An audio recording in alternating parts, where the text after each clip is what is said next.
if you watch movie credits all the way to the very end, you'll see that there is that one credit at the very, very, very end, the very last thing. It says, this motion picture, or words to this effect, was not based on reality. Any similarity between events and people and reality is coincidental, blah, blah, blah. I'm sure you're familiar with that.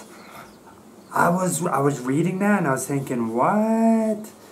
You mean Friday the 13th never actually happened?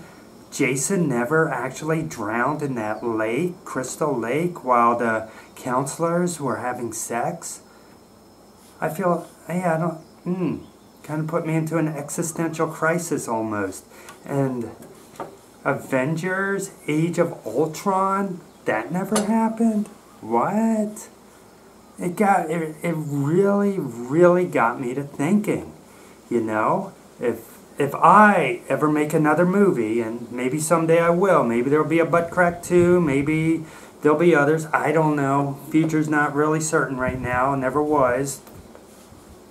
I would put something a little different at the end of the movie. I wouldn't say that. I would use different verbiage. I would say something to the effect of, the events of this movie were fictional, any relation to reality, any person living or dead, any relation is a coincidence, with the exception of the crack whore with the gap teeth and the big bald spots on her head and the blotchy complexion and the pimples and that wart on her forehead and the big gout on her neck. That character, you know, the one who limped and walked with a crutch, just one crutch though. She couldn't afford two because she was so poor.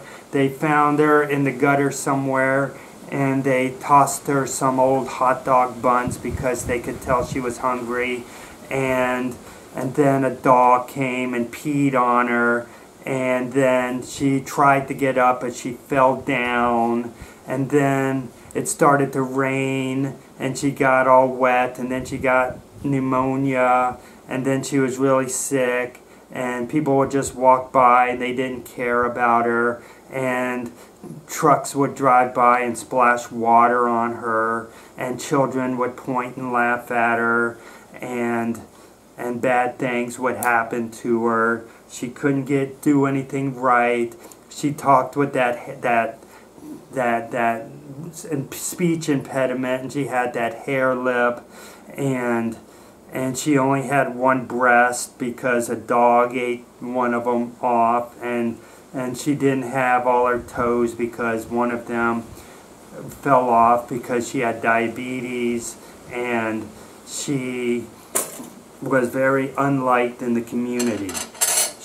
That character was based on my 3rd grade English teacher, Mrs. Shank, from Arcola Elementary School. They're gonna put me in the movies. They're gonna make a big star out of me. We'll make a film about a man that's sad and lonely.